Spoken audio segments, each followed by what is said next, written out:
All right, it's 3 minutes after the hour. I'd like to welcome everybody to this ProShip webinar, and especially I'd like to welcome enVista as our guest as we review post-peak information as well as look into parcel shipping dominance in 2021. While you're working on this webinar today or while you're listening, note there are no call-in numbers. We do need you to use your speakers. There will be no, we'll be recording this webinar, so you'll be able to see it later. Just in case you missed something, you'll be able to review it. We do encourage you to submit questions for us to answer. Some of you have submitted questions prior to the webinar. We will be working those into the webinar. And I really want to impress upon you that there are handouts available. We've got handouts both from ProShip and enVista around the topics we're going to be talking about today. And on screen, you can see the tools you may want to use in order to both enter those questions as well as download those handouts. Let's start with some introductions. Bill, let's go ahead and have you start with an introduction.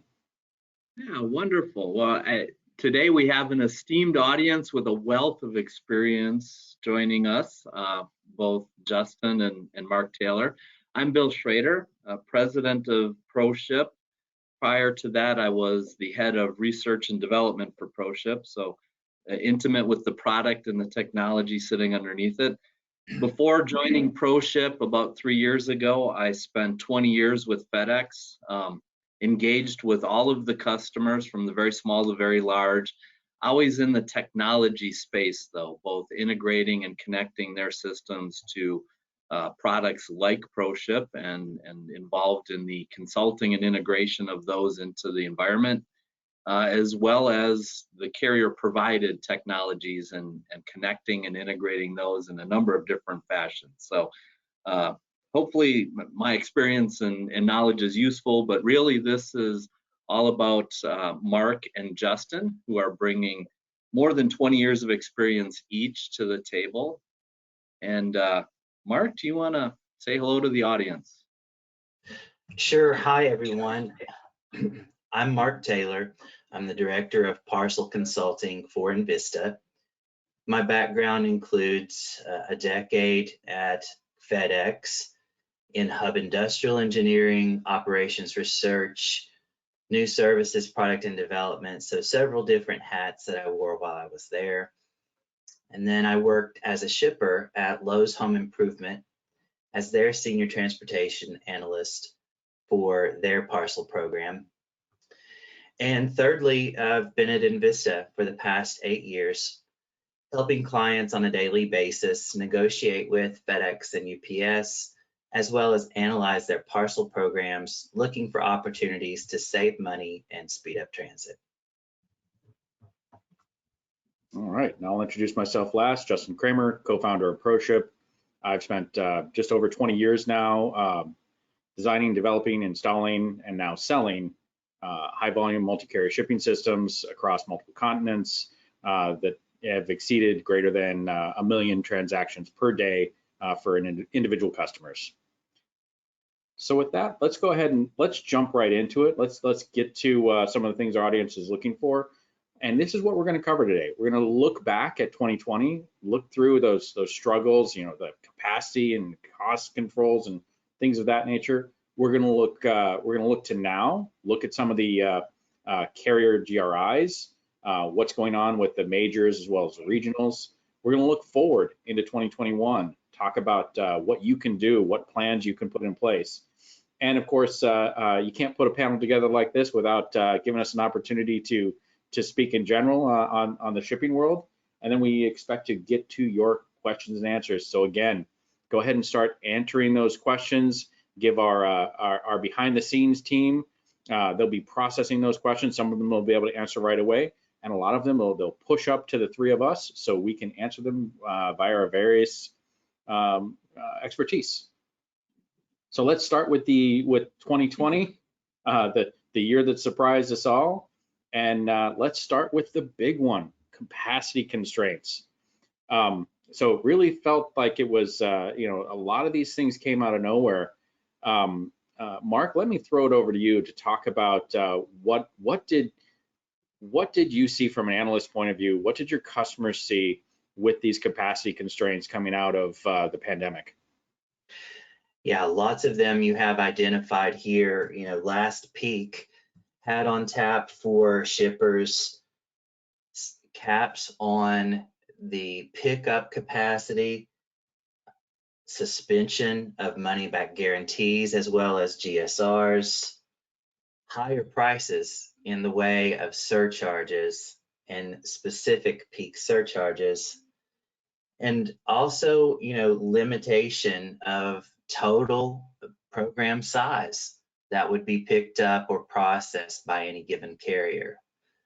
So it certainly was a perfect storm of different variables that came at our shippers. They had to deal with surging demand and limited capacity, and that's always difficult to navigate. Yeah, I think one of the things that, now that we're looking briefly back at 2020 and the capacity constraints evolved because in late March and February, everyone hunkered down to like, oh my gosh, what's going to happen? Then very quickly, everyone was locked down, shopping from home. And then immediately we were at peak level volumes during that period where we normally all take a breath and we're like, okay, let's start planning for next peak. And as we were planning for next peak, nobody thought we would get to peak, still be in this situation. Everyone was looking at lockdowns of, 14 days. This will be like back to normal soon. Obviously, that didn't happen. So everybody went into peak not even prepared for what had evolved and emerged out of the situation that we were in. And the carriers are the same thing. And we're going into that, I think, in more depth a few slides later. But it's important to remember the context of what we're looking back on 2020 as, and it seems like a lifetime ago that we were all first, pulling all our kids out of school and kind of, hunkering down in our various homes. So let's take a look at some of that and what was successful and what we're doing in 2021 so that we can be even more successful given the things we do know. I think one of the biggest shocks that came out of the pandemic, though, was the fact that the majors did actually sever contracts with customers that violated those peak season capacities. So if it wasn't hard enough, everybody trying to onboard regionals, onboard a second major, onboard the United States Post Office, if you weren't successful at doing that and you attempted to exceed those quotas for too long, the carriers would go ahead and take measures against you. So, and some of that, I mean, here you can see some data that we pulled from McKinsey. You can look and see that in basically 3 months, the growth was what we expected over 10 years.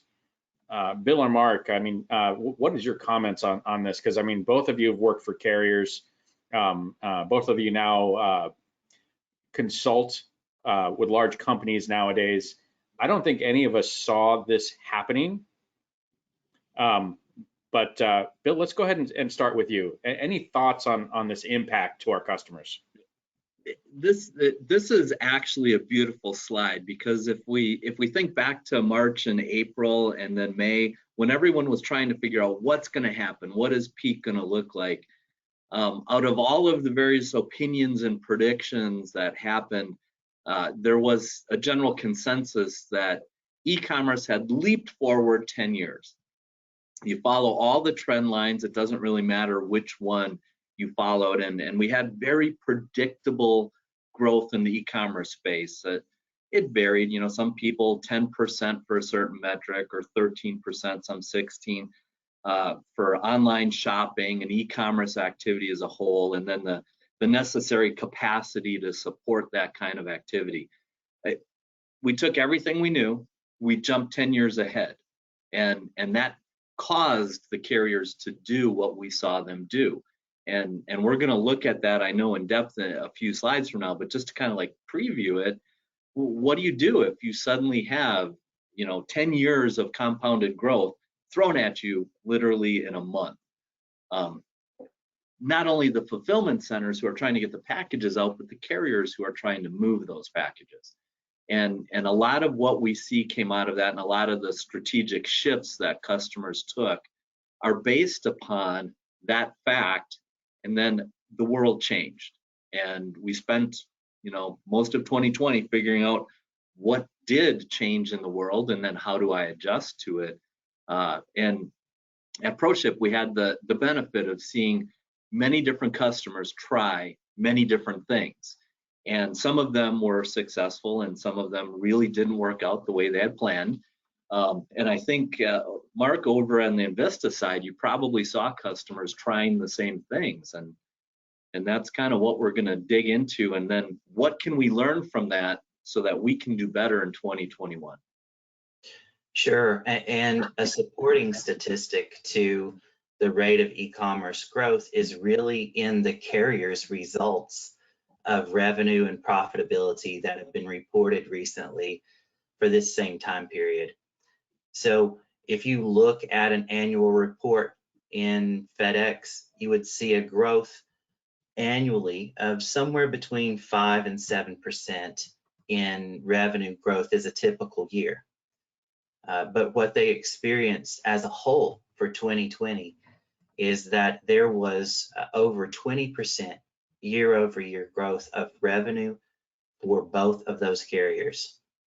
So the supporting statistic to the market penetration of e-commerce is the revenue that these carriers garnered in the same time period.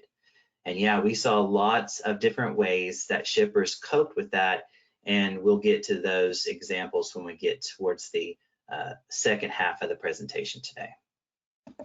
Excellent. Yeah, so we'll talk about those mitigation strategies. So we've covered a little bit about the past.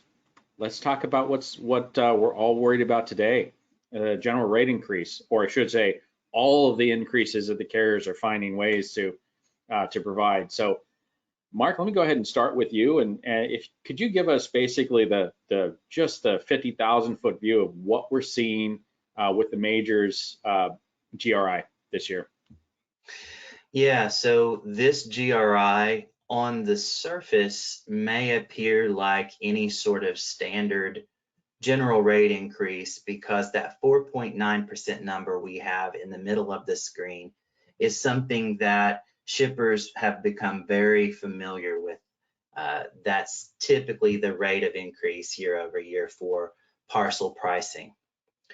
But what that number hides is some of the specific ways in which UPS and FedEx are increasing pricing. In particular, UPS and FedEx continue to tighten the vise on those large packages that either would receive an additional handling or large package surcharge. So UPS in particular in April is taking a very unique approach to what has been done in the past. And that is, they're going to make additional handling and large package surcharge into a zone-based fee. The longer it stays in their network, zone 5 and above, is going to be a higher charge than those that are zone 4 and below. Also, FedEx added a unique charge for it, in that it's going to start charging a 6% late payment fee in 2021 for those invoices. So the carrier's direction is telegraphed in the changes that they make to pricing.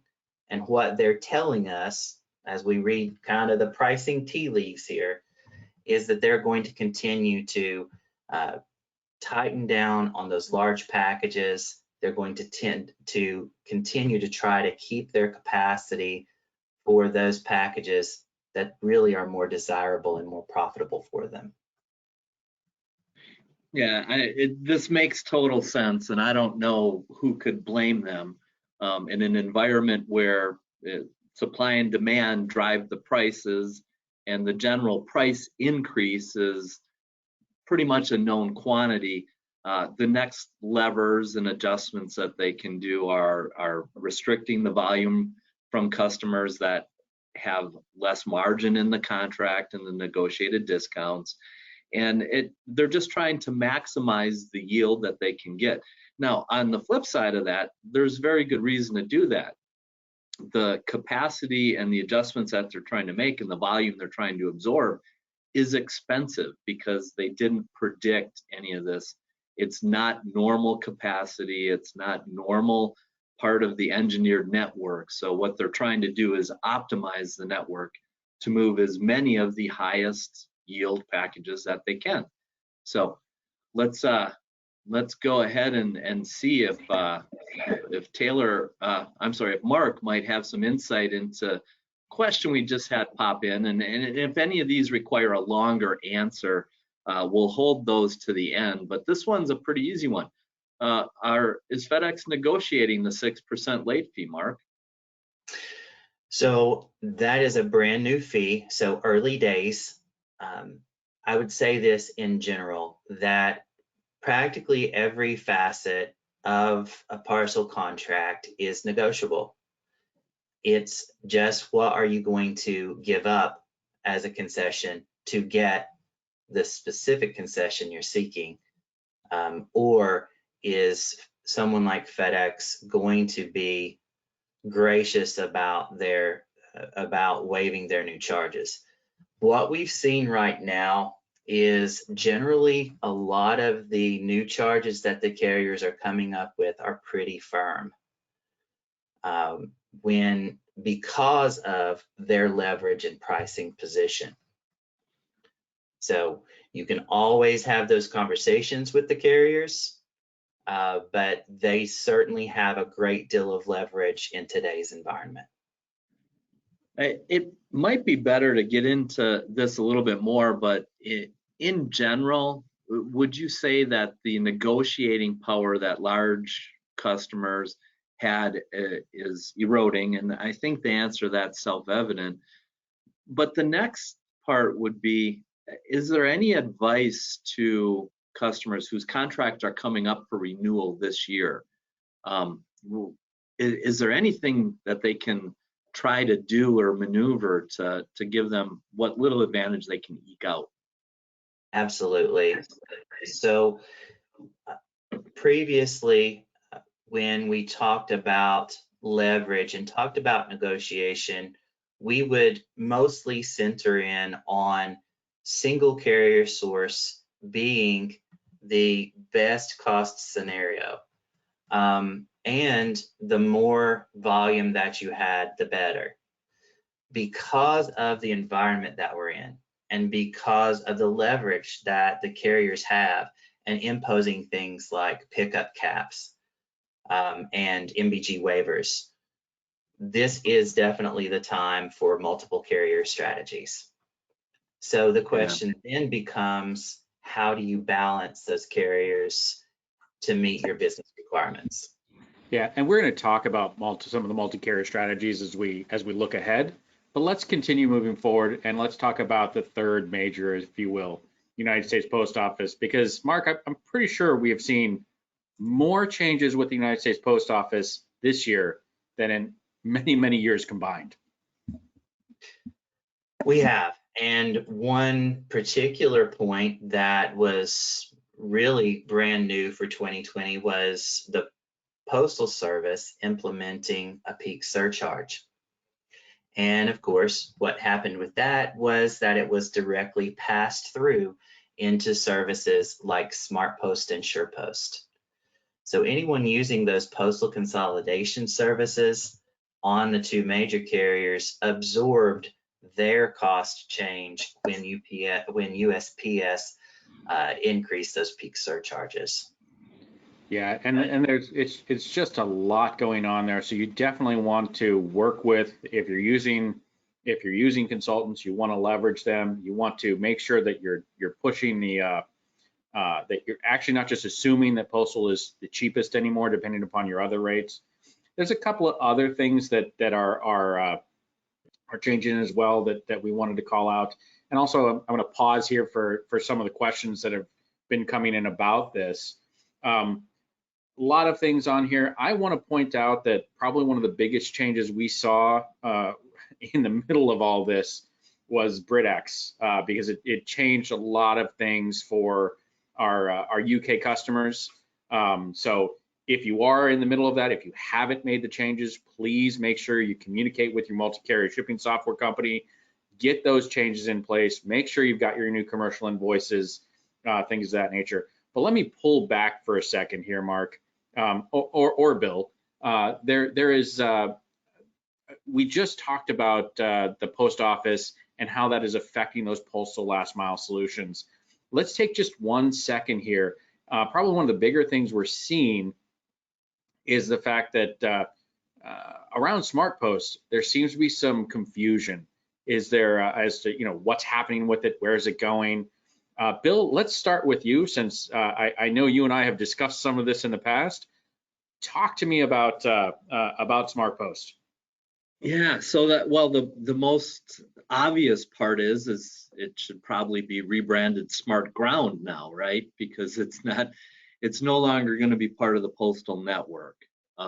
And some customers are already facing pricing changes with that product, and operationally it makes sense for FedEx to make this maneuver at this point in time. For those of you who aren't familiar with it, SmartPost, is essentially a postal consolidation service. I think everyone in this audience is probably very familiar with that, which was delivered to a DDU or BDU in the postal system. All of that was then dropped in last mile to be delivered to the various residences. And very efficient, very cost-effective way to do it. And those packages are now going to be delivered by the ground network, which operationally at this point in time makes sense for FedEx to do. That's revenue that doesn't have to be, shared with the postal system. From a pricing standpoint, I think Mark would be better equipped to answer that and what the customers are actually seeing.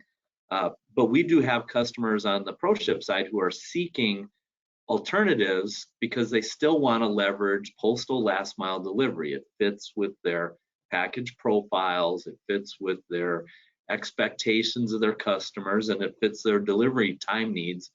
Mark, do you want to talk about the pricing and what that means? Sure.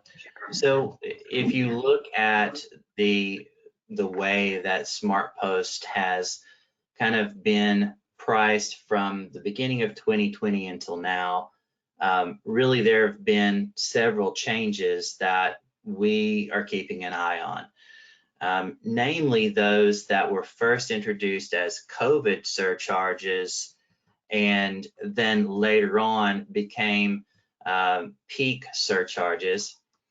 Then for 2021 have been announced as a continuation of those peak surcharges indefinitely. So when we look at SmartPost pricing, we are seeing those increases take place. In terms of different contracts that we have helped to negotiate, some of the SmartPost pricing, some of those shippers have been approached to basically end the sub-pound piece of SmartPost, that FedEx no longer sees sub-pound as desirable. And in general, they are wanting to get to a synthesized density is what they're talking about, synthetic density, of bringing all of those services into one delivery rather than visit multiple times the same home. So what I expect to see is, as the Postal Service contract with FedEx expires this spring, I do expect to see more announcements after Q1 of 2021 regarding the SmartPost service. All right, keeping us moving along, let's do the last slide for what about now? If we could just quickly, since a lot of what we're going to be talking about for the future is moving into regional carriers, just at a basic level, Mark, are we seeing them adding surcharges? Are we seeing them have a similar, 4.9% GRI? And are they experiencing capacity constraints? So we might take that last question and push it a little bit later. The answer to all of those really is yes. Now, adding surcharges would be primarily those peak surcharges that OnTrack and others implemented last fall. GRIs specific to the regionals, OnTrack is very similar. They announced their GRI for rates was 4.9%. If you look at the surcharge changes for both LaserShip and OnTrack, which are two of the most popular regional carriers, you'll see a surcharge increase for residential, sound familiar, and large package and oversize, as well as additional handling. So the regional carriers tend to have less surcharges, less named surcharges, and they also have lower fees for the surcharges that they do have. But they do follow a similar pattern to the nationals, at least the two that I mentioned, or how they're increasing for 2021. Well, let's go ahead and let's keep pushing forward here. Let's talk about what to do going forward. And since there's a lot of different things that we're looking at here. I mean, ProShip has seen, you know, a doubling in the amount of processing power that our customers are using. We've seen nearly a 300% increase in the amount of carriers that customers are adding year over year. I mean, usually, you know, we're a multi-carrier shipping software. Usually we see a lot of customers adding in Q3, they're going to add carriers to better service certain regions. But as we can see from all the stuff that we're seeing on this slide, there's a lot of things that are happening. And we're really trying to convince our customers, our mutual customers and our individual customers, you know, you need more capacity, you need regionals. Don't wait until third quarter to try to do these things.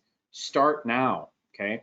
But we need to keep things moving forward. But let's talk about some of those regionals that we could put in place here. So we've picked some of the larger regionals here to talk about. Bill, I wanted to start with you on this one. We've got a lot of questions like, you know, how do we use regional carriers in DCs and stores? And this, of course, is going to get into the concept of line hauling, zone skipping, things of that nature. Can we start with you there on that? Yeah, there's a lot to this, and a successful regional carrier strategy requires a logistical understanding of what your packages are and their characteristics, as well as what the regional sweet spot is. And this is a really important point. If you're going to go out to one of these regionals thinking you're going to bleed off all the volume going to those destinations as just a lump sum, it's just like, I just want to give all my packages going to that region. I'll fill them out of this DC. Everybody's going to be happy. They're not set up that way. The regionals usually prefer characteristics of the packages to follow what best fits in their network. They're going to particularly want certain weights, you know, up to 20 or 30 pounds. They don't want to ship your trash cans or your kayaks and things like that. They're going to look for packages between 5 and 30 pounds. That might be their sweet spot. And they're going to look for, you know, your package volume to be fitting and conforming with that segment of the network where you're injecting it. So you have to use them selectively and carefully, but they are an excellent strategy for bleeding off that volume so that you can put more of that package count into your main carrier network, right? Because your primary carriers, if they're purple and brown, they're going to accept a certain amount of volume, and what do you do with the rest, and what do you give to them, and how is it most cost effective for you? So this really allows you to leverage a carrier with certain packages and stay within the package count that your main primary carrier is allowing you to live within. There is so much more strategic complexity to optimizing your transportation spend involved in this. I mean, Mark lives in this world. All he does is juggle these numbers and figure out where the absolute optimal formula is for customers to do their transportation strategy. So I'll let him answer the rest of that. Sure. When it comes time to implement a regional, it's really about looking at what your operational constraints are and finding the best strategy that's going to fit into something that you can implement. Especially for 2021, there may be a short-term strategy and there might be a future state that you want to get to in utilizing different carriers and having that flexibility. But it's all about starting with the simple and starting with the operational constraints, building into more flexibility and more complexity as you are operationally capable to do so. Okay, we've got an incoming question here, and this will actually go back into, do the regionals interact with one another? Or if, let's say I've got a warehouse in New Mexico, how do I use LaserShip? How do I use Speedy or LSO or something like that? If my warehouse is not covered by any of these, and the flip side of that is, well, let's say I'm in Nevada, how do I use LaserShip? Can I just give that to OnTrack and they'll get it to LaserShip? Is that a possibility? Anybody want to handle that one first? Jump ball. Jump ball. Well, I'll take one swing at it and we probably need to be brief. We still have a lot of content to get through, and I love these questions. This is an incredibly interactive session. If you're going to leverage a carrier that's outside of where your DC is and you want to track your packages that you're shipping through that, it's going to require two components and someone who can actually make that seamless. So if it's zone skipping from where you're at and then being injected into that carrier's network, you have your first set of tracking numbers, which would be all your pallets or the entire bill of lading for a truck moving there.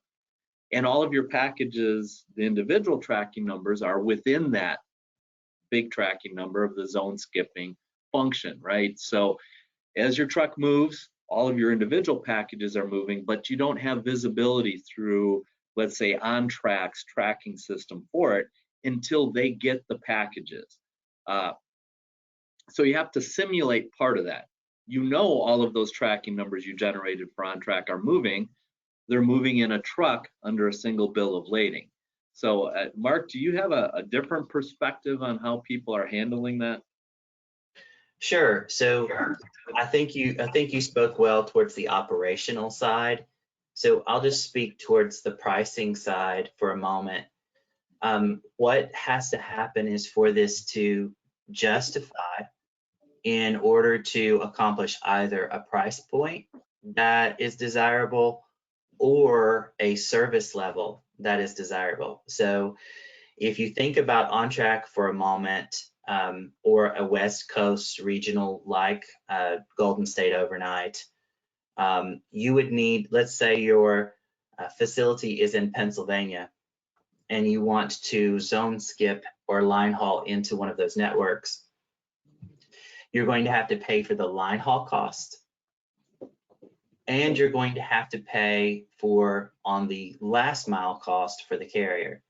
So it just has to justify when you combine those two costs for those strategies that can be a viable option for some shippers. Yeah. It can be as well in the event that this is one of the things that happened during the lockdown is there were some regions where warehouses weren't even opened. And so a company lost the ability to ship from warehouse. A lot of our customers were then line hauling to those injection points in order to make some of that back and reduce their overall costs of shipping. So they weren't doing a zone 5 shipment to everything. Moving forward here, just quickly, we already talked about the fact that the majors did a lot of things. They added staff, they added trucks, they added all these other things, but very quickly, there's only so much they can physically do in 1 year, right? And we're just about at the 1 year anniversary of these lockdowns. So there's only so much they can do in 1 year. What do we expect to see this year? And in this case, let's keep our answers pretty short so we can go ahead. Bill, I'm going to start with you. Do we expect to see anything major from the carriers this year? Yeah, it's unfortunate that we probably don't have the time to cover this in the depth we'd like. So if you just conceptually think about the major carriers and what is permissible and available as far as flexible capacity, I can hire more trucks, I can fly a few more airplanes. That's fairly simple, and I can rent trucks and I can hire contract labor for drivers. Those are variable in the short term. In the short term, what is not variable is building additional sortation facilities, terminals, hubs, and real long, high volume, long haul capacity. So that requires building permits, contracts. You got to put up the building, you got to get everything in it. That takes time. So over the short term, there's no way to immediately affect in high amounts the volume that's available or the capacity that's available. So short answer to a really complex thing, I think overall, the way it's looking today, the carriers networks are at full capacity. They're designed to run at 120% capacity for 6 weeks out of the year during peak. They're not designed to run at that capacity forever. So that's kind of where we're at today. This isn't going to change anytime soon. This is a multi-year problem. Okay. And Mark, I'd like to pull you into this slide here and talk about how we've seen the pandemic actually change where in your parcel spend you might consider a different type of logistics execution strategy. Yeah, so let's throw this one at you. And can you explain some of what we're looking at here? What's the blue areas versus the green areas, so on and so forth? Absolutely. So just to kind of explain the lay of the land here, if you look at the bottom of the slide, the numbers in the millions are the net spend of the Parcel program. And you'll notice that there are several blue blocks with the green arrowed blocks preceding those. So what point that we're trying to get to here is that from strictly cost only, okay, let's stick with strictly a cost only kind of variable here. Pre-pandemic, we typically would evaluate these strategies in general for these different program sizes. So as an example, a single national carrier would only be from about $0 to $5 million. Inevitably, you would only want to manage a single national carrier, as an example. So when we look at the pricing points and we only consider cost per package here, what's changed as a result of the pandemic is a lot of these strategies now have a much lower floor. So we would begin looking at multiple carrier strategies much smaller than we would have previously because of business continuance. So if you can't get your packages off your dock to your recipients, it really matters less about the cost per piece. So in general, what we're trying to get across here is that during the pandemic and probably sometime post-pandemic, we're going to be looking at multiple carrier strategies identified here at a lower program size. And Mark, I noticed that we've got a lot, at the top here, we've got single national carrier, and we've got a bunch of different shades of multi-carrier. And then down at the bottom here, it says true multi-carrier. What do you really consider to be true multi-carrier versus just the general mix that we're doing in the middle here? A true multi-carrier would really be able to incorporate any of the above strategies. So you may be using regional, USPS, a postal consolidation program, any of the above. And a new area that has been emerging as well is using local couriers and any of those strategies. So true multi-carrier happens at a certain program size because of the cost factors typically involved as a cost per package change between a small program and a large program. One last question on this. The numbers down here, this is your true spend, or your gross spend, if you will, not It's the net spend. Yes. Oh, it's your net spend. There we go. Okay. Mm-hmm. Okay. Moving on here. So a lot of what we've been setting up here just lets us know, hey, as logistics personnel, we've got this weird dichotomy in place, where the carriers have told us we need to hit a certain spend to get a certain discount or incentive, but they're only going to allow us to do that in up to a certain volume without penalizing us or potentially firing us. So there has to be a way for us for the various carriers here to be able to try to stay between those two lines. Could we quickly talk about some strategies? Let's face it, I think one of the biggest things that we're looking at here is, in the past 10 years, we've been splitting our lines, right? We should say, if I can execute these two line items from the store, and I can execute this other line item from the warehouse, the customer is happy because they start receiving their order faster.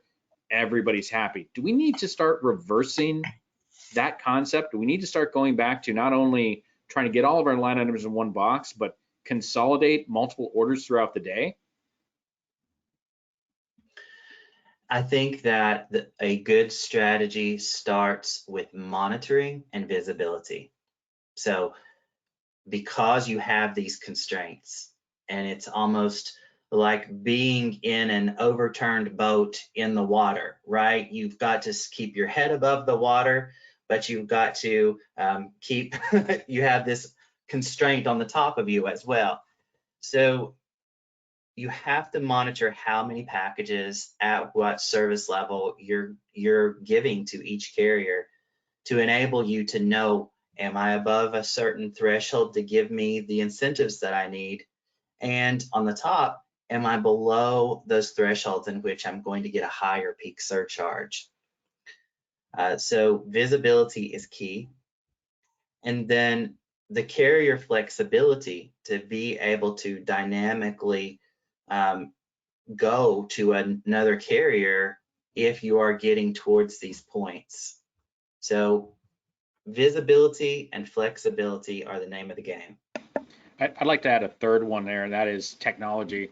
Your solution you're using at your stores, at your warehouses, maybe plugged into your OMS, needs to be able to leverage this data and make decisions based off it automatically. This is not a decision that a warehouse manager should be making, or somebody at the pack station should be making. This is something that should be automated information. All right, keeping us moving along here, because we do want to get to some of your guys' questions. One of the things I wanted to point out, and then I'm going to throw it to final thoughts, is omnichannel fulfillment. I think this is one of the areas that during this pandemic, a lot of us have found out, we are doing well from our distribution centers. Many of us have started to add ship from store. It may not be in a unified environment that allows you to do BOPUS, ship from store, ship to store, so on and so forth.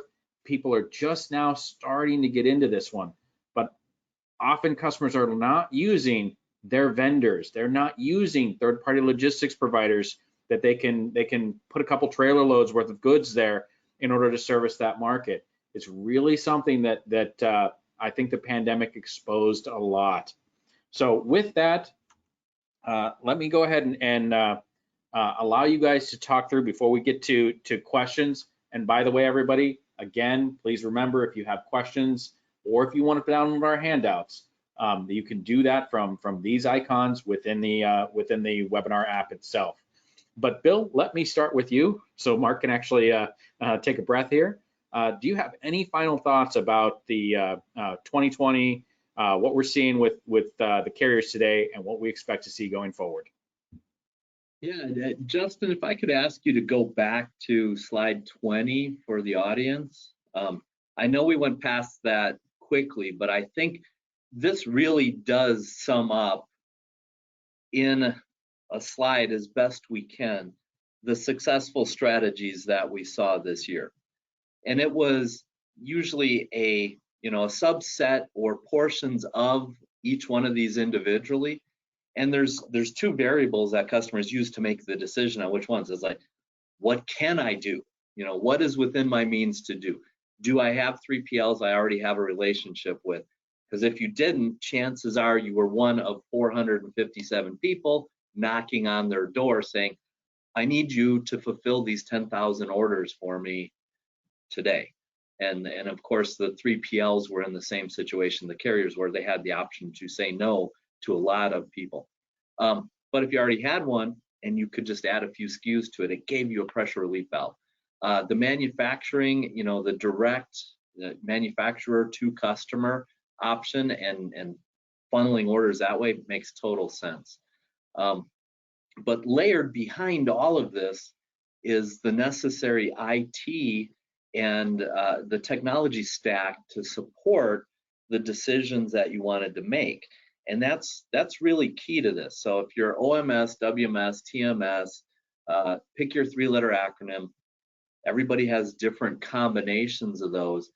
If it didn't allow you to execute certain strategies, and it was on your investment timeline, like, yeah, I'm going to put in an OMS, and I was planning to do that in 2020. Chances are it didn't happen because you were busy doing lots of other stuff, and you didn't have that breathing space. If you have a little bit of breathing space today, do it. Now is the time. Don't wait until summer before you start looking at different technologies that you might be able to leverage, or if you're looking at launching a new project and connecting an OMS type system to your fulfillment and your ship from store that you're using one of the major vendors for, do it now without hesitation. If you don't, one, they're capacity constrained as well as the rest of us. And two, you're not going to have time to get it in place. That's a good point. Yeah, there's no time like today to start that. For everybody listening, we are going to go a little bit over to continue answering questions. If you have to drop off, remember you will get a link to this recording so you can be able to listen to the questions and answers later. But with that said, let me go ahead and Mark, let's get to your final thoughts before we go to the questions. I think that wraps it up. I mean, I would love to dig into some of these questions, and we can probably go to that portion if you're ready, Justin. All right, and just in case we don't get to all your questions, we will try to email those questions later, email responses to those questions later. So feel free to add those questions and follow-ups as we go through here. But let's go ahead. So our first question is ProShip taking a step to support carrier capacity management, building daily, weekly limitation logic? Bill, do you want to take that? Justin, if you go back to your carrier volume balancing slide, I think you brushed across it. This is a great question. This isn't a perfect example, but you're the expert on this. I think you should probably address this. The answer is yes, but understand that we have a series of best practices and technologies that we can put in place. This is something that we started doing this because of the fact that there is that minimum for incentive. This is what everybody was looking for 5 years ago. So the process started getting put in place. And then for some of these other services, they only wanted to do 1,000 a day or something like that. So the short answer is yes, but there is there's a lot of things that we need to understand from a customer to put this together. So our next question actually is going to go back to this slide. And then Mark, I'm going to throw this over to you. do we know when this 6% late fee is going to go into place? It is in the service guide for 2021, so it is currently in place today. As we speak, if I miss my bill by a certain amount, I'm getting a 6% charge today. That's right. Excellent. All right, next ones. When do we expect GSRs to return? I'm going to airball this one. Jump ball, guys. My opinion, not for the foreseeable future. Right now, it's indefinitely suspended. They typically suspend that during the peak anyway. So I do not expect GSRs to return or MBGs to return until 2022. Okay. Full agreement. Okay. Until volume and capacity going into the network goes back to a predictable level and there is capacity to handle all of it in an engineered fashion, they can't, you know. Now, that being said, most of the stuff is still getting there on the guaranteed service delivery time or the promised delivery time. They're doing remarkably well. Moving on to the next question. Since we just talked about carrier volume balancing, and a lot of it is based off this minimum spend for incentives, do we see carriers starting to waive those minimum spends, or are we still seeing the same negotiations we saw from 2018 and 2019 at this point in time? We see discussions about those minimums, certainly, and it's not going to be a waiver of those minimums, but it certainly does put the carriers in a very precarious explaining position when you limit me on how much I can give you. Why do you also, on the other side, limit me to a certain number that I have to give you? So definitely are having those conversations as shippers pick up the pieces from last year and negotiate some better terms that better align to the environment. Excellent. All right, moving on to our next question, which is a question about regionals. I just wanted to pull this slide up so our audience sees what we're talking about, sees some of the major regionals. But I think this slide is really going to be the better answer. If I use a regional carrier, will it hurt my shipping profile to my major and cause my rates to be higher? Okay, I think that's really the question, and I think that's a lot of what you're looking at here. So, less than a $3 million net spend, you probably want to be single carrier, and it's more, but due to the pandemic, that you might be looking at others. Could you go into that, and could you address this particular question? Absolutely. So yes, when you look at your national carrier's contract and terms that you have, you most likely will have revenue-based pricing. So that revenue-based pricing says the more that you give to the carrier, the better your discounts are in general. And that definitely is affected if you siphon off part of your program to give to a second carrier. And that is why typically in the past, that single sourcing has always been the best for price, but there are a host of reasons that multiple carriers are used, even with that being the case. Yeah. Now, the interesting dichotomy, as Justin likes to point out, is if you look at the volume constraints they've now placed on you, what they're really saying is they want you to be selective about the packages you're putting in the network. All right, build this next. Oh, go ahead, Mark. And just a really quick plug here for enVista, as I saw there was a question about what is enVista. We know what ProShip is, but what is enVista? So don't get me started, but enVista is a supply chain consulting firm with a host of subject matter experts on anything from warehouse management to transportation management systems to my area for transportation consulting. So enVista, envistacorp.com if you'd like to check us out. And in terms of the question that we had next, what was that, Justin? 1 second, we're searching through some of the questions here. All Okay. right. What's your group view on Amazon? Oh, this is to the whole panel. So what is the group view on Amazon this peak? From using UPS and the United States Post Office to its own network. Will Amazon compete in the parcel space someday? And I'm saying compete meaning they're going to be, I'm just going to interpret this question, compete meaning they're going to be their own carrier. And if I make widgets, I can actually have an Amazon truck pick up my widgets and deliver them. Mark, do you want to start that?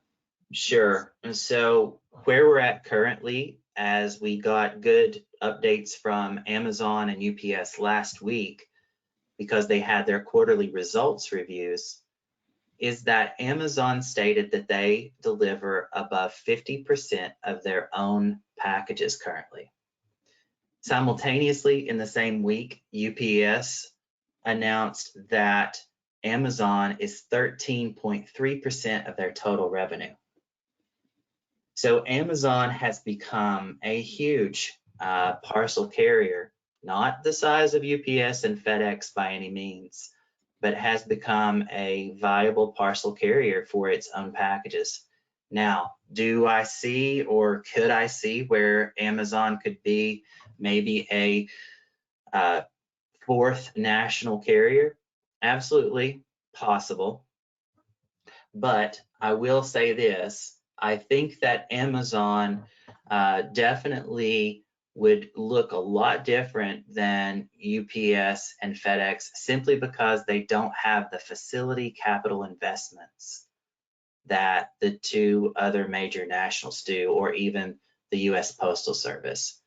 So I think we still have quite some time before Amazon looks like UPS and FedEx, and that they've been fully developed. But I definitely do see a future possibility of them being available as another carrier. Bill, your thoughts? Looking at that same question, this is actually in the industry insiders. This is a fascinating subject of debate that goes on endlessly. And the general consensus is very much like what Mark stated, but let me put it in my dumb operational terms.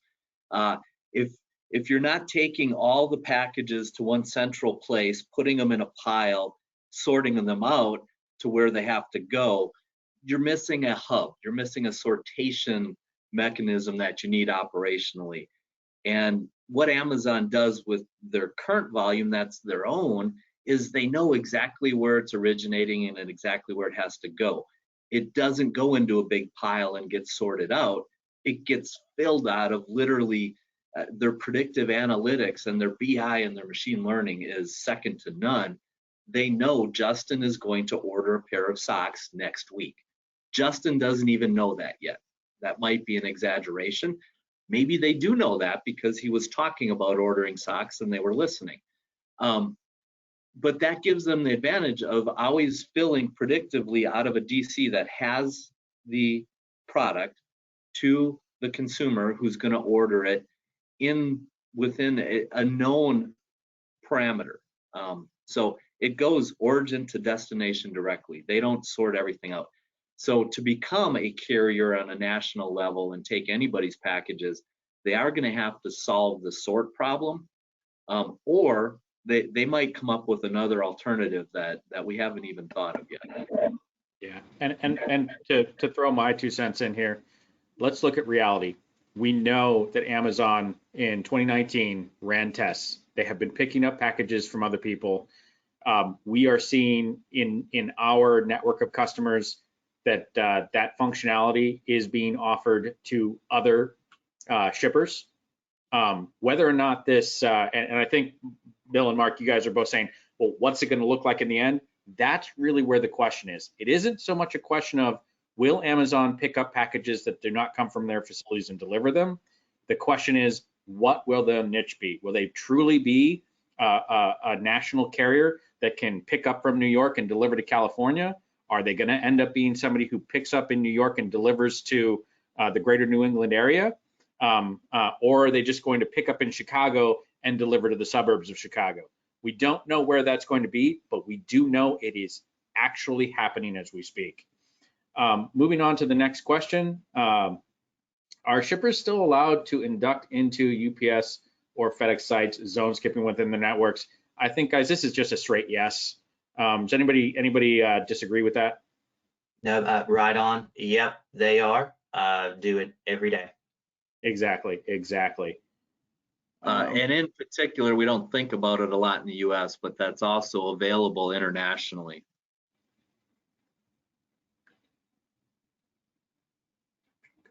Okay, so there's questions about, so we talked about BritX a little bit earlier, and how that has changed shipping throughout parts of Europe. There's a question about the software being integrated for EEI numbers and FTR exemption codes and things of that nature. I think that's something you want to talk with your various carriers. That's not, all of those exemption numbers are generally not part of a piece of shipping software. They're part of a border. Bill, help me with the term I'm looking for here. Customs brokers. Thank you. Yeah. So that's definitely somewhere where your shipping software can work with those, but that type of thing is often varies from country to country. All right, and okay, you know what? You can't have a technology given a webinar nowadays without being asked by Bitcoin, or without being asked about Bitcoin.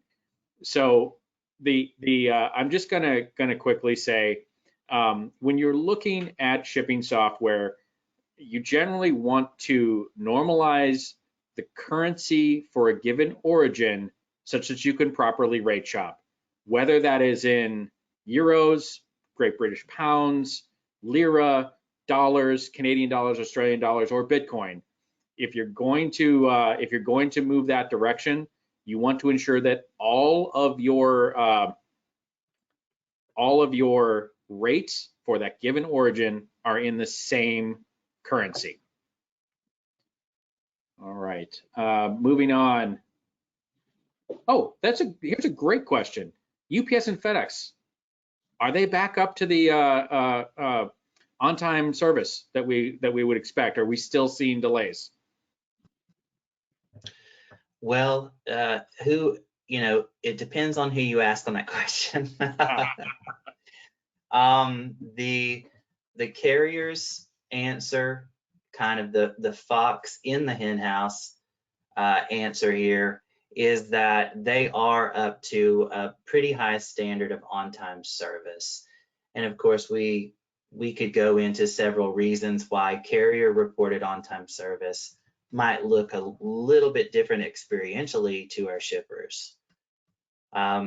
But they did report in the mid-90s in terms of what their on-time service was for this peak. And UPS basically is patting themselves on the back all the way around for their performance in peak.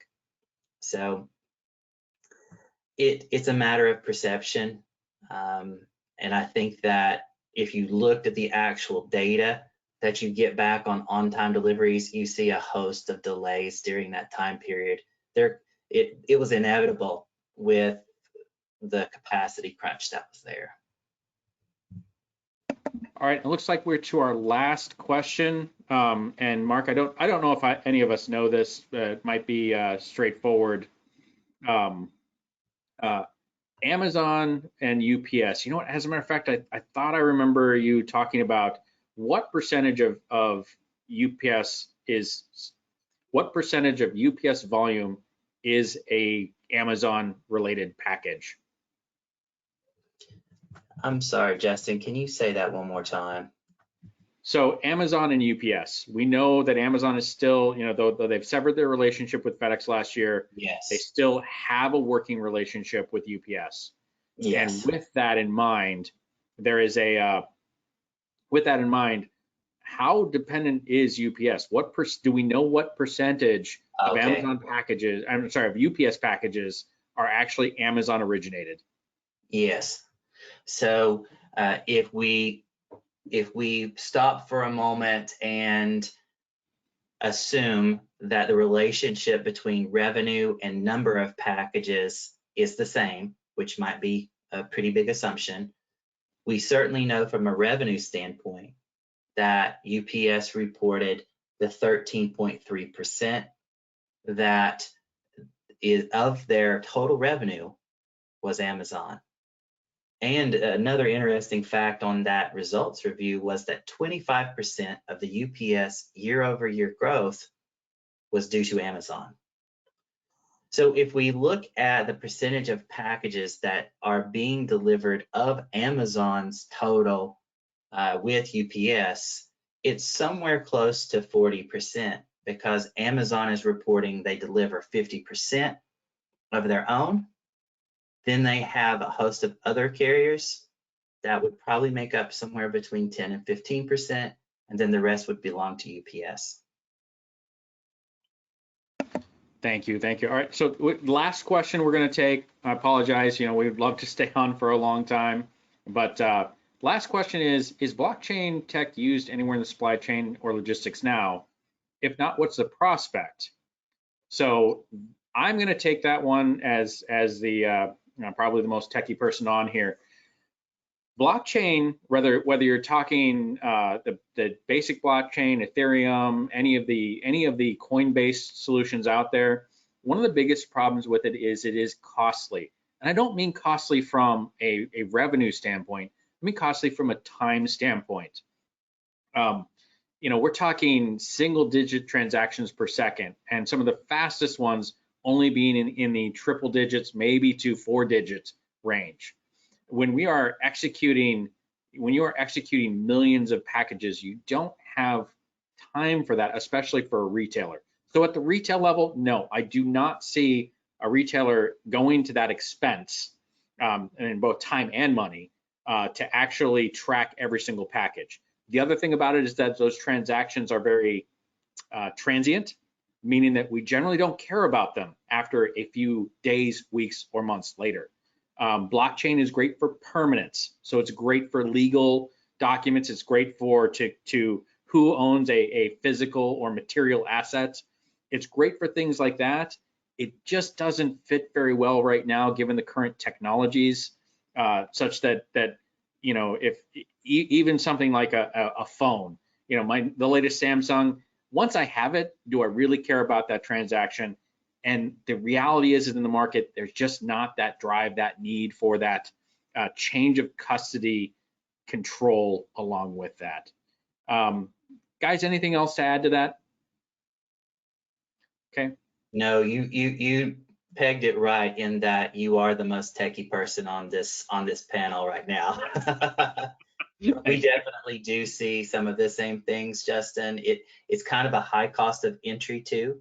There's a lot that has to be set up on blockchain, but where I see it working eventually is somewhere like pharmaceutical, where you do have to have that control chain of command. Exactly, and that's great because, like you said, you care about pharmaceuticals.